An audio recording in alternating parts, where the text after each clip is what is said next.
राम कदम। अध्यक्ष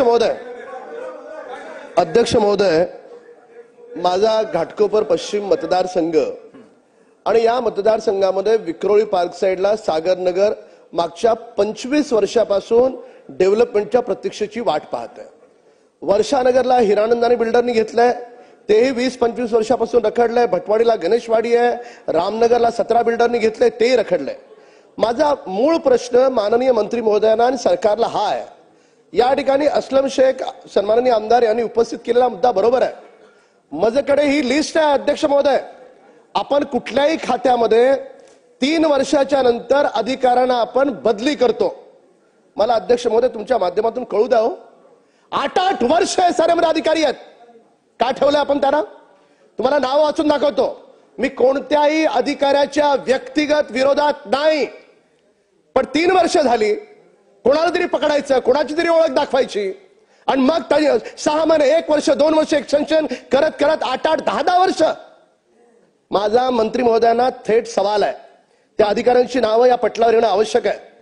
अध्यक्ष महोदय, Prakash Thakur, Sanjay Nirbhavane, RB Mitkar, Gangadhar Gagare, Milind Wani, KB Tanpure, RH Patil, LP Manekar, Ashish Chaudhari, Amol Salunke, Abhay Shinde, Mirchandani, Vinod Tirekar, Abhay Sankhe, Sachin Dudhbhate, Jayprakash Gaikwad, Amit Khobragade, Prakash Shingare, Pravin Pawar, Hanumantrao Zite, अनेक नाव आहेत अध्यक्ष महोदय।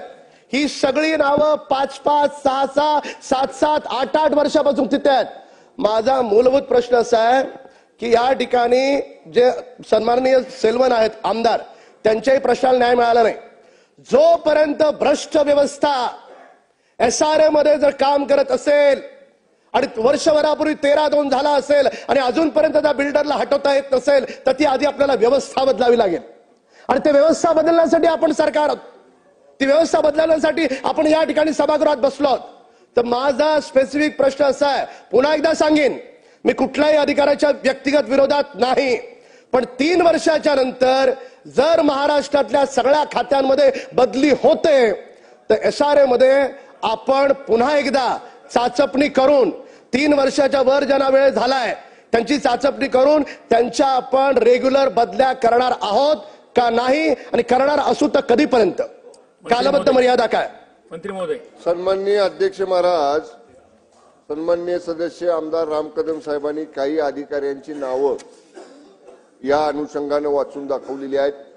ती जर यादी त्यांनी माझ्याकडे दिली तर मी स्वतः या अधिकाऱ्यांचं ट्रॅक रेकॉर्ड काय आहे हे आमच्या विभागामार्फत या ठिकाणी तपासून घेतो आणि या डिले झालेल्या प्रकल्पांशी संबंधित अधिकाऱ्यांचा संबंध आहे का किंवा डिले होण्याला हे अधिकारी प्रत्यक्ष अप्रत्यक्ष जबाबदार आहेत का, या सगळ्या प्रकरणाची वरिष्ठ सीओ मार्फत या ठिकाणी आम्ही चौकशी करून, चौकशीमध्ये जर कोणी दोषी आढळलं तर निश्चितपणाने त्या अहवालाच्या अनुषंगाने त्यांच्यावरची पुढची कार्यवाही करू। नंबर 1, कॅप्टन शेलवन साहेबांनी जे सांगितलं, राज्यासह गावखेड्यातील वेगवान घडामोडी पाहण्यासाठी आजच आमच्या जनविकास न्यूज चॅनलला लाईक, सबस्क्राईब करायला विसरू नका।